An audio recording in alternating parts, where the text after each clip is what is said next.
ഇതാരുടെ റെസിപ്പി എന്നാ? അപ്പോൾ ഗൈസ്, കുറേ നാളായിട്ട് ഞങ്ങളിങ്ങനെ പറഞ്ഞുകൊണ്ടിരിക്കുകയായിരുന്നു, എന്താ പറയുക, ഞങ്ങൾക്ക് ഉണ്ണിയപ്പം കഴിക്കാൻ തോന്നുന്നുണ്ട്. സോ ഞങ്ങൾ കടയിൽ നിന്ന് മേടിക്കാമെന്ന് വിചാരിച്ചു. അപ്പം എൻ്റെ അമ്മ പറഞ്ഞു ഒരു സ്പെഷ്യൽ റെസിപ്പി ഉണ്ട്, അത് വെച്ചുണ്ടാക്കി നോക്കാം, നമുക്ക് ഇഷ്ടപ്പെടാണെന്നുണ്ടെങ്കിൽ ഞങ്ങൾക്ക് യൂട്യൂബിൽ ഇടാമെന്ന് പറഞ്ഞു.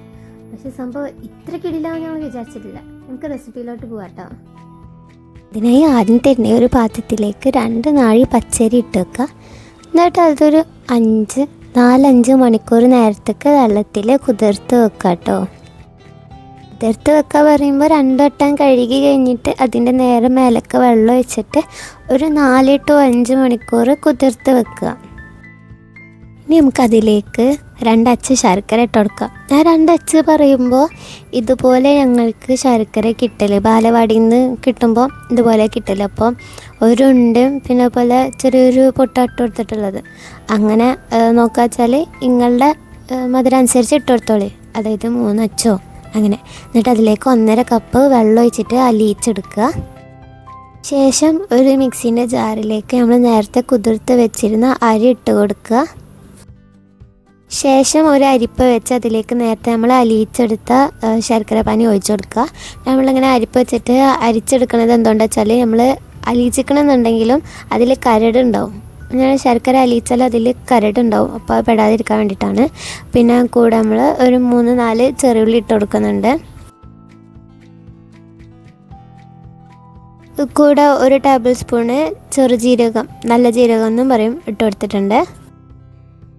ഇനി ഇത് നന്നായിട്ട് അരച്ചെടുത്ത് കഴിയുമ്പോൾ ഇതാ ഈ ഒരു പരിവായിട്ട് വരും. ഈ ഒരു പരിവിൽ വേണം നമ്മൾ അരച്ചെടുക്കാൻ കേട്ടോ. എന്നിട്ട് അതേ മിക്സിയിലേക്ക് നമ്മൾ നേരത്തെ ചെയ്ത അതേ പ്രോസസ്സ് വീണ്ടും റിപ്പീറ്റായിട്ട് ചെയ്ത് കൊടുക്കുക. സെയിം കാര്യം വീണ്ടും റിപ്പീറ്റ് ചെയ്യണം, അതുകൊണ്ടാണ് ഞാൻ സ്പീഡ് കൂട്ടിയത് കേട്ടോ. പിന്നെ വേറെ കാര്യം എന്താ വെച്ചാൽ ഇപ്രാവശ്യത്തിൽ ജീരകമോ ചെറിയുള്ളോ ഇട്ട് കൊടുക്കണില്ല, നമ്മൾ ആവശ്യാനുസരണം ഉപ്പാണ് ഇട്ട് കൊടുക്കുന്നത്. അപ്പോൾ അത് നിങ്ങൾ ശ്രദ്ധിക്കുക കേട്ടോ.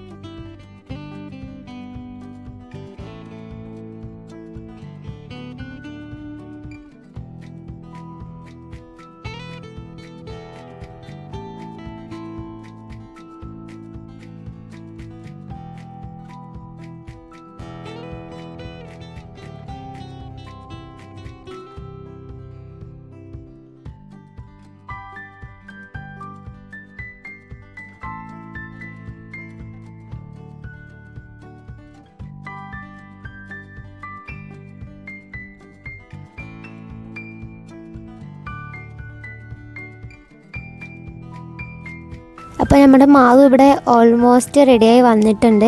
ഇതിൽ ഇനി കുറച്ച് ഇൻഗ്രീഡിയൻസ് കൂടെ ചേർക്കാനുണ്ട്. അപ്പം ഇനി നമുക്ക് അതെങ്ങനെ ഉണ്ടാക്കാമെന്ന് കൂടെ നോക്കാം.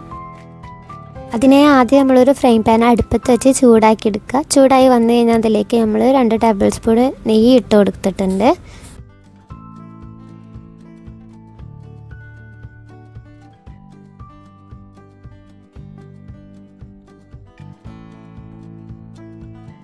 അപ്പോൾ ഈ നെയ്യൊക്കെ നന്നായിട്ട് അലിഞ്ഞ് വരട്ടെ. എന്നിട്ട് നമുക്ക് അടുത്ത ഇൻഗ്രീഡിയൻറ്റ് പറയാം കേട്ടോ. ഈ ഇൻഗ്രീഡിയൻറ്റ് ആരും അധികം യൂസ് ചെയ്യാത്തതും, അതായത് ചെറിയുള്ളി പൊതുവെ ആൾക്കാർ ഉപയോഗിക്കാത്തത് എന്തുകൊണ്ടാണെന്ന് വെച്ചാൽ പെട്ടെന്ന് ഉണ്ണിയപ്പം കേട് വരും, ഒരു കാറിച്ച ചോയ വരും എന്നൊക്കെ പറഞ്ഞിട്ടാണ് കൂടുതൽ ആൾക്കാരും ഉപയോഗിക്കാത്തത്. അപ്പോൾ ഇക്ക് പറയാനുള്ളത് എന്താ വെച്ചാൽ നമ്മൾ ടെമ്പററി, അതായത് ഇന്ന് നാളേക്കുള്ളിൽ കഴിക്കുന്നുണ്ടെങ്കിൽ നമുക്ക് ചെറിയുള്ളി ഇട്ടിട്ട് ഉണ്ടാക്കാം.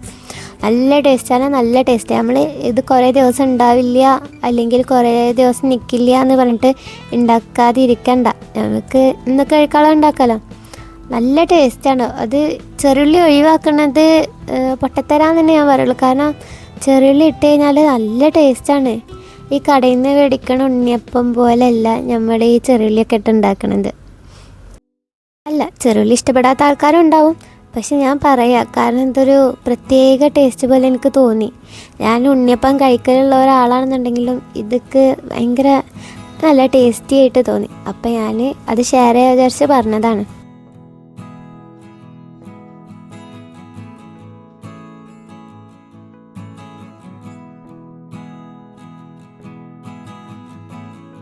ഇനി നമ്മൾ ചെറിയുള്ളിയൊക്കെ ഇതിന്ന് മാറ്റി നന്നായി വറുത്ത് എടുത്ത് മാറ്റി കഴിഞ്ഞാൽ ഇനി അതിലേക്ക് നമ്മൾ തേങ്ങ കൊത്തായിട്ട് ഇട്ടെടുക്കുക. എന്നിട്ട് ഈ തേങ്ങ കൊത്തും കൂടെ ഒന്ന് നന്നായിട്ട് വറുത്തെടുക്കുക. തേങ്ങ കൊത്ത് വറുത്തെടുക്കാൻ വേണ്ടിയിട്ട് വേറെ നെയ്യ് ഉപയോഗിക്കേണ്ടെന്നാണ് എൻ്റെ ഒരു അഭിപ്രായം. അതായത് നമ്മൾ നേരത്തെ ചെറിയുള്ളി വറുത്തെടുത്ത നെയ്യുണ്ടല്ലോ, അതിൽ തന്നെ വറുത്തെടുക്കുക. ഇനി അത് പോരാന്ന് കാണുമ്പോൾ നമുക്ക് കുറച്ചുകൂടെ നെയ്യ് വെച്ചെടുക്കുക. എന്നിട്ട് നന്നായിട്ട് അങ്ങോട്ട് വറുത്തെടുക്കുക.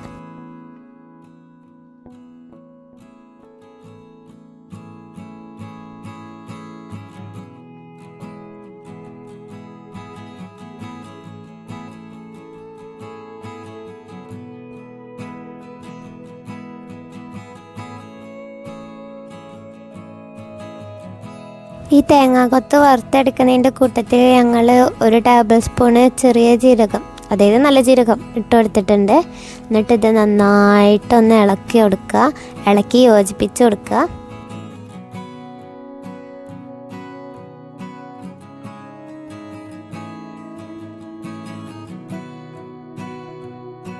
അപ്പോൾ ഇത് നമ്മൾ തേങ്ങാക്കൊത്ത് ഇവിടെ നന്നായി വറന്ന് വന്നിട്ടുണ്ട് കേട്ടോ.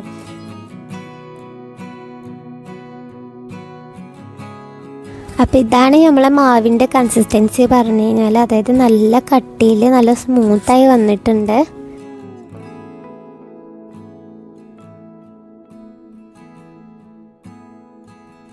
ഇനി നമുക്ക് ഇതിലേക്ക് നേരത്തെ വറുത്ത് വെച്ച തേങ്ങാക്കൊത്ത് അതേപടി ഇട്ട് കൊടുക്കാം.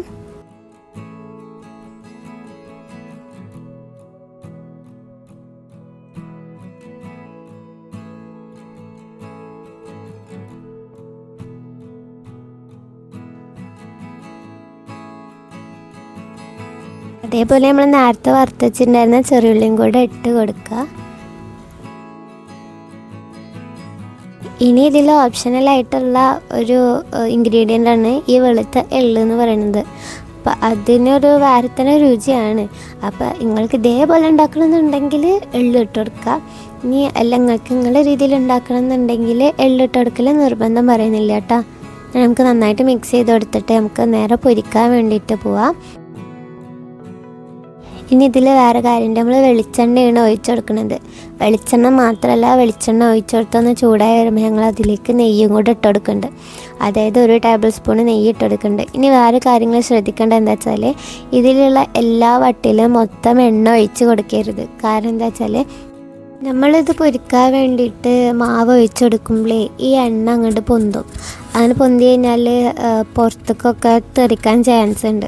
അപ്പോൾ എന്ത് ചെയ്യുക, 3/4 ഭാഗം മാത്രം എണ്ണ ഒഴിച്ച് കൊടുക്കുക. ഇനി നമ്മൾ സെൻറ്ററിലാണ് നെയ്യിൻ്റെ ഇതിട്ട് കൊടുത്തിട്ടുള്ളത്. പിന്നെ അതിൽ നിന്ന് എല്ലാത്തിൽക്കും സ്പ്രെഡ് ചെയ്ത് കൊടുക്കും ചെയ്യുന്നുണ്ട് കേട്ടോ.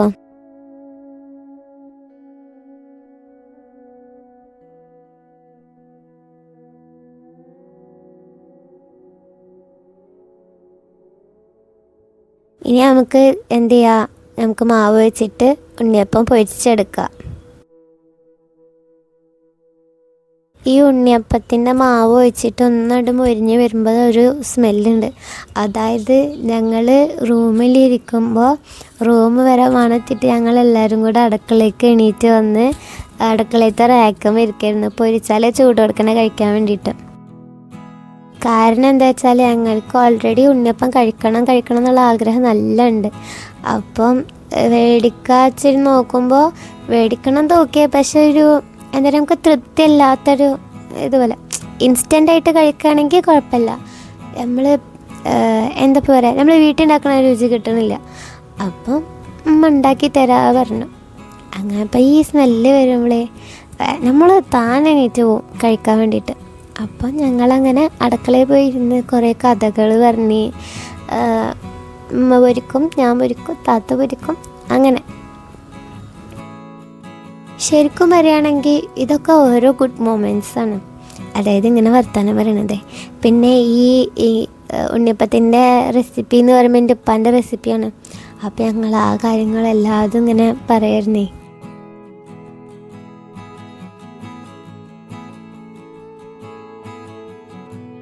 അങ്ങനെ ഇപ്പോൾ നമ്മൾ ഉണ്ണിയപ്പം ഒരു റോ ആയി വന്നിട്ടുണ്ട്. നന്നായിട്ട് മൊരിഞ്ഞിട്ട് ഇതാ ഒരു ഗോൾഡൻ ബ്രൗൺ കളറായി വന്നിട്ടുണ്ട്. അപ്പോൾ നമുക്കിത് എന്ത് ചെയ്യുക, എടുക്കാം. ചിലർ ഞാൻ കണ്ടിട്ടുണ്ട് ഈ സ്പൂണ് വെച്ചിട്ട് ഉണ്ണിയപ്പം എടുക്കണത്. പക്ഷേ എനിക്ക് തോന്നുന്നത് അതിനേക്കാളും സുഖം ഇങ്ങനെ പപ്പടക്കോലിൽ വെച്ചിട്ട് കുത്തിയെടുക്കണതാവുന്ന. അപ്പം നമുക്കത് അടുത്ത റോ നമ്മൾ ഒന്നുകൂടി ഒന്ന് പൊരിച്ചെടുക്കുന്നുണ്ട്. അങ്ങനെ നമുക്ക് ബാക്കി എല്ലാ മാവും പൊരിച്ചെടുക്കാം.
അപ്പോൾ ഞങ്ങൾ ആ മാവ് വെച്ചിട്ട് ഉണ്ടാക്കിയത് ഇത്രത്തോളം ഉണ്ട്. ഇത് മാത്രമല്ല, ഇതിനേക്കാളും കുറച്ചുകൂടെ തോനെ ഉണ്ടാവേണ്ടതാണ്. ഞങ്ങൾ കഴിച്ചിട്ട് ഇത്ര ആയി ഉണ്ടായുള്ളൂ.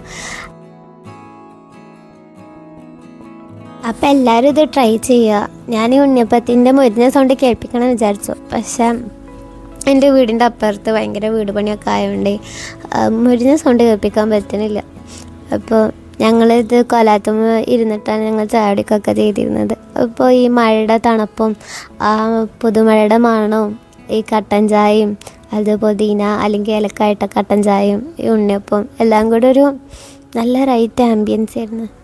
അപ്പം എനിക്ക് നിങ്ങളോട് ഇത്രേ പറയാനുള്ളൂ, ഇത് ട്രൈ ചെയ്യാം. കാരണം അത് അത്രയ്ക്ക് ടേസ്റ്റ് ഉള്ളതാണ് പറഞ്ഞത്, ഭയങ്കര ടേസ്റ്റാണ്. അപ്പം നിങ്ങളെല്ലാവരും ട്രൈ ചെയ്ത് നോക്കുക. നിങ്ങളുടെ അഭിപ്രായം കമൻ്റ് അറിയിക്കുക. വീഡിയോ ഇഷ്ടപ്പെട്ടാൽ ലൈക്ക് ചെയ്യുക, സബ് ചെയ്യുക, ഷെയർ ചെയ്യുക. നിങ്ങൾക്ക് നിങ്ങളുടെ കൂടെ ഉള്ളവർക്കൊന്നും എൻ്റെ ചാനൽ അറിയുണ്ടാവില്ലായിരിക്കും. അപ്പോൾ പറഞ്ഞു കൊടുക്കുക, ഷെയർ ചെയ്യുക. അപ്പോൾ അടുത്ത വീഡിയോ ഇട്ട് വരുന്നത് വരെ ബായ്.